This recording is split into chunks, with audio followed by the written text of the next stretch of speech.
Bonjour, je m'appelle Richard Drian, je suis formateur sur le pôle commerce à l'AFPA de Châtellerault depuis le mois de juin. Alors bonjour, je me présente, donc Jackie Coudra, donc manager de formation sur l'AFPA de Limoges, Babylone et Romanée. Donc j'interviens sur le centre de Châtellerault. Je suis formatrice en insertion, j'ai un profil de conseillère en insertion professionnelle et je suis référente sur le pôle accompagnement. Manuel Faré, moi je m'occupe du plateau technique électricien d'équipement du bâtiment sur le centre de Châtellerault. J'ai en charge donc deux groupes décalés donc qui se préparent pour un titre professionnel d'électricien d'équipement du bâtiment, et j'ai aussi en charge des formations réglementaires au risque électrique pour le marché privé, mais aussi en réponse à des appels d'offres. Bonjour, donc je me présente, Jean-François Poulon.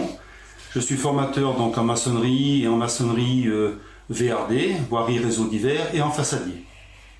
J'exerce depuis 1987 et actuellement je suis toujours sur le centre d'Angoulême à former donc des stagiaires.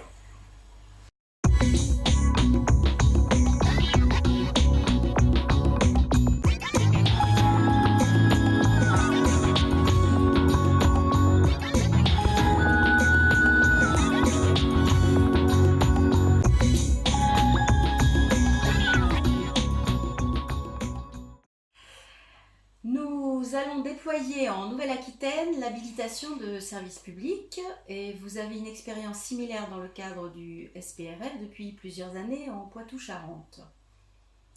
Alors Jean-François, tu as accepté d'apporter ton témoignage sur de nombreuses questions que les collègues peuvent se poser actuellement. Alors, donc les gens rentrent à date fixe, mais il me semble qu'il y a 15 jours de contractualisation de parcours. Alors, comment ça se passe en fait? Alors la contractualisation se fait en entrée de formation par une évaluation d'entrée sur lequel on vient vérifier donc les acquis des personnes. Alors il y a deux cas de figure en fait, parce que lorsque le diagnostic est réalisé dans les 15 premiers jours, si une difficulté est repérée, identifiée, on peut mettre immédiatement en place un appui renforcé, que ce soit sur du calcul professionnel, en lien toujours avec la formation professionnelle, français, calcul, ça peut être du dessin technique. Et puis, comme le disait Emmanuel, au cours de la formation, on repère une difficulté, quelle qu'elle soit, et là le pôle est mobilisé.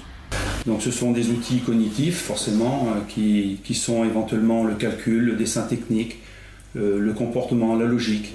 Et puis à partir de là, donc sur un espace de 15 jours, eh bien on va avec les équipes, donc la manager de formation, avec la psycho du travail et puis le pôle ELSA, et le formateur du référent. Donc on va mettre en place donc un parcours personnalisé pour la personne. Jean-François, comment tu gères les évaluations de tes stagiaires? Alors je gère mes évaluations en rapport avec la carte de progression. J'ai augmenté la fréquence pour le SPRF des évaluations formatives pour deux raisons. Parce que les personnes qui intègrent le SPRF, c'est souvent des profils très divers, et avoir un nombre d'évaluations formatives important permet à la personne de se situer dans son apprentissage plus régulièrement. Et je pratique aussi donc des évaluations sommatives, des évaluations en cours de formation, où la personne, 4 fois dans la progression, est remise en situation d'examen. Donc là, il y a un temps chronométré, on est dans les situations d'examen, il y a une remise de matériel, de façon à ce qu'elle soit préparée à cet examen de manière à la fois sur le contenu et à la fois, j'allais dire, psychologiquement. On va lister toutes les compétences demandées donc aux stagiaires pendant la formation, et ces compétences vont être évaluées donc par une évaluation que je fais. C'est que on a aussi ce qu'on appelle les ECF. Alors les ECF, il n'y a pas d'examen, on va dire, type pour une ECF. Moi, je fais un contrôle continu. Qu'est-ce que je demande à la personne dans la maçonnerie? L'aplomb, le niveau, la planalité, l'accueil. Après, le coffret, s'il est posé dans l'axe, si la hauteur d'encastrement elle est bonne, parce que je vais demander une hauteur d'encastrement, les enduits, les aplombs, les niveaux, les planités, les arêtes et les aspects. Jean-François, comment ça se passe, toi qui es sur 3 titres, comment ça se passe quand tu as 3 formations en même temps? Par moment, il m'arrive de faire du tutorat avec certains stagiaires. Alors, comment ça se passe? Eh bien, simplement, il faut savoir qu'avec des entrées décalées comme j'ai, on a des gens qui sont dans des niveaux différents, c'est-à-dire premier module, deuxième module, troisième module, quatrième module, par exemple pour les maçons. Eh bien, je me sers d'une personne à qui j'ai transmis mon savoir, de façon que si je suis occupé éventuellement avec les maçons VRD, eh bien, cette personne va donc montrer, je lui demande de montrer un geste technique. Donc, compte tenu du volume de stagiaires présents sur le plateau technique, j'ai mis en place un système d'échange entre le groupe. J'ai donc 2 groupes. Un groupe qui est déjà présent, que j'appelle les seniors, et un groupe qui vient d'arriver, qui s'appelle les juniors. Et cet échange, en fait, l'objectif, c'est d'installer de la coopération entre les seniors et les juniors, et de me libérer aussi du temps. Donc ça me permet de soulager dans mon métier, parce que c'est important, quand je suis pris éventuellement sur des démonstrations que je ne peux pas faire, étant donné que je ne peux pas me couper en deux, quoi, on va dire ça comme ça. Et est-ce que le filmer en vidéo, ça serait une solution? De filmer ce geste technique dans une vidéo et de la montrer au... Alors, oui, parce que j'ai des vidéos qui sont donc sur la banque de ressources. La vidéo est on va dire un appui, ça c'est pas un souci, mais la démonstration réelle, donc ça n'a pas de prix, quoi, tout simplement. J'utilise des outils informatiques, notamment des plateformes d'apprentissage. Donc au centre de Châtellerault, on a un système qui s'appelle Gestad, mais on a aussi donné accès à Métis, donc qui est une plateforme là encore où tout le contenu, ou plutôt le contenu présent sur cette plateforme reprend le est calé sur le suivi pédagogique. Donc ça permet à l'apprenant, là encore, de gagner en autonomie, d'adapter son besoin de connaissance à sa vitesse de progression. Le deuxième outil que j'utilise, c'est plus une organisation du plateau technique, c'est-à-dire que mon plateau technique est divisé en zones où les apprenants peuvent se rendre. La zone est identifiée. À chaque zone, il y a un livret qui est donné et la personne peut en autonomie suivre des consignes et réaliser un certain nombre de travaux. Concernant l'organisation, il n'y a pas que ce soit du SPRF ou autre, on ne voit pas la différence sur le plateau technique, car donc moi je suis sur le pôle commerce, je forme les employés commerciaux en magasin, les vendeurs conseillers en magasin et les managers d'unités marchandes. En magasin, ces personnes sont ramenées à travailler ensemble, donc on commence dès à présent sur le plateau technique. Et le fait de travailler ensemble, on ne voit pas de différence en fonction du financement. Que ce soit un financement privé, public, SPRF, sur le plateau technique, on ne le voit plus. Alors Jean-François, j'imagine que sur un même plateau, il peut y avoir des stagiaires qui sont en session d'examen et des stagiaires qui sont en même temps en formation. Comment est-ce que tu gères cette situation? La situation pour la gérer, c'est simple. Simplement, on a un balisage éventuellement de la zone de certification. Et de l'autre côté, l'autre zone de formation, les gens travaillent normalement en formation sans aucun souci. Il y a donc un surveillant qui, lui, gère éventuellement la zone de certification et qui contrôle forcément tout ce qui se passe dans la zone de certification. C'est-à-dire que les stagiaires qui sont en formation, sachant que les autres sont en certification, ne viennent pas gêner la certification. Donc ça se passe très très bien. Pour préparer les stagiaires à la certification, j'ai mis en place une simulation d'examen. Donc c'est-à-dire qu'avec l'aide de 2 managers d'unités marchandes, on simule un examen pour les candidats employés commerciaux en magasin. C'est-à-dire que je donne un sujet aux candidats qu'ils doivent préparer pendant 45 minutes et après, avec un manager d'unité marchande, nous les recevons comme si nous étions un jury en conditions reconstituées, c'est-à-dire que pendant 2h15, on va faire le déroulé de session, donc c'est-à-dire que le candidat va répondre aux questions du jury, commenter des photos, expliquer tous les documents qui ont été mis en sa possession, réaliser un entretien final, comme en situation d'examen. L'absence de prérequis à l'entrée de la formation, est-ce que ça t'a posé un problème? Non, pas du tout. L'absence de prérequis dans ce dispositif n'est pas un frein. Justement, je trouve que c'est plutôt une excellente chose, car cela permet à des personnes qui n'auraient peut-être pas pu accéder à la formation d'y entrer. Et effectivement, il y a des personnes qui se révèlent au cours de cette formation. Donc l'absence de prérequis n'est pas du tout un frein dans ce dispositif. Au contraire, je dirais. C'est que ça crée des problématiques différentes. Donc, à l'absence de prérequis des personnes qui rentrent sur le plateau technique, l'absence d'immersion en entreprise, c'est-à-dire des projets de formation qui peuvent être non consolidés. Et puis deuxième problématique qui peuvent être rencontrées, c'est l'absence de maîtrise de la langue française. Alors, quelle organisation ou planification est mise en place entre le pôle permanent et la formation?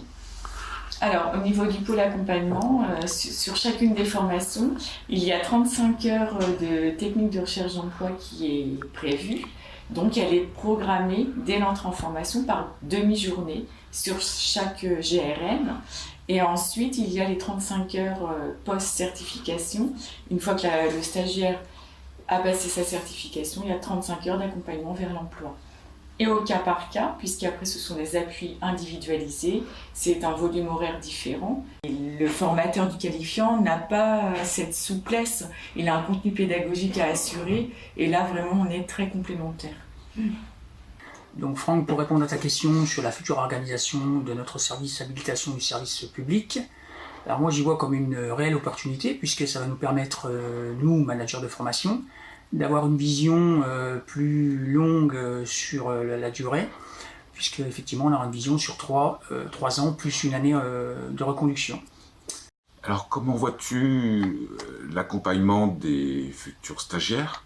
C'est encore un plus, puisqu'aujourd'hui on a un accompagnement qui est fait par le formateur tout au long du parcours de formation du stagiaire. Demain il sera fait et réalisé par un pôle accompagnement réservé, ce qui permettra effectivement d'avoir une réelle efficacité pour nos futurs usagers.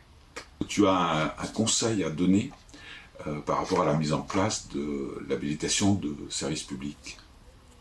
J'aurais plutôt un conseil, c'est de travailler vraiment sur la partie communication, sur l'accompagnement de l'usager, puisqu'on a, pour l'avoir vécu, et surtout pour que ça fonctionne, il faut vraiment une bonne communication entre le formateur et la formation, et le pôle accompagnement, ça permet effectivement d'avancer sur le parcours de l'usager, et ça positivement. Moi, les points positifs que je retiens, ils sont doubles. D'abord, que ce multigroupe, c'est aussi une source de coopération et d'échange beaucoup plus important qu'avec un seul groupe. Donc c'est une dynamique de groupe plus importante, et donc beaucoup plus de richesse au niveau des échanges, des questions. Le deuxième aspect que je vois intéressant dans mon travail de formateur, c'est la mise en place d'outils organisationnels qui vont me permettre, moi en tant que formateur, à répondre à une diversité d'offres. Donc on a un recul de 5 ans aujourd'hui. Et pour moi, ça a vraiment été une réelle richesse de travailler avec l'ensemble des formateurs du qualifiant. Sur le centre, c'est 14 formations. Alors, malgré cette richesse, il y a un point à soulever tout de même, c'est un axe d'amélioration à apporter, notamment au niveau du pôle accompagnement, en termes de programmation. Parce que programmer 35 heures tout au long de la formation pour chaque GRN, ça a été très laborieux. Et donc j'imagine pour le HSP mettre en place un collectif de travail et rassembler plutôt 3 ou 4 GRN. Je dirais aux collègues que ça fait 10 ans qu'on travaille en entrée décalée. On va dire que l'entrée décalée a permis quelque part de faire une cohésion de groupe. Eh bien, les anciens prennent en relais éventuellement les nouveaux, ils font des explications, même si je suis pas là, ils font des explications, ils expliquent, il y a plein de choses à expliquer dans une formation. Donc c'est très riche, c'est très très riche. Mais ça donne un élan, même aux formateurs, de voir que toutes ces personnes qui qui continuent leur formation, il y en a qui partent, il y en a qui arrivent, il y en a, etc.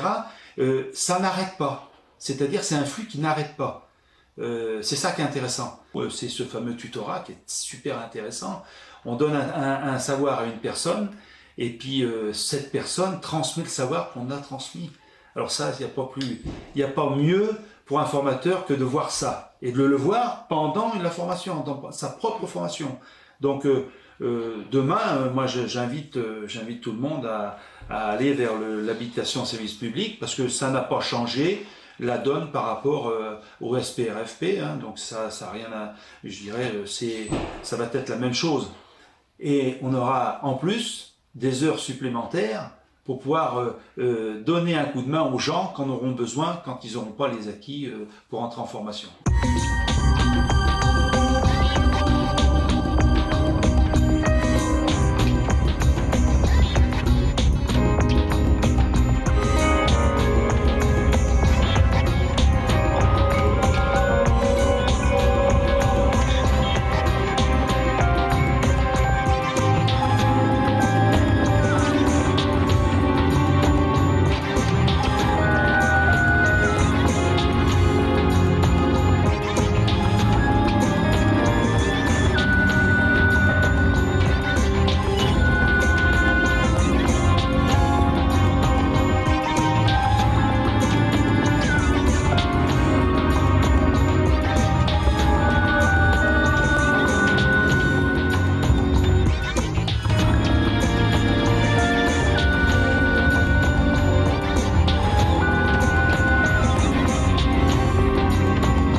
On va enlever les manteaux derrière peut-être. Sur le truc là. Ouais. On le voit. Ouais. Voilà, tu mets sur le carton, parce que comme ça on voit pas le carton. Voilà. C'est toute une organisation. Le fauteuil, tu le pousses un peu vers toi. Et ben voilà. Pour moi, c'est pas.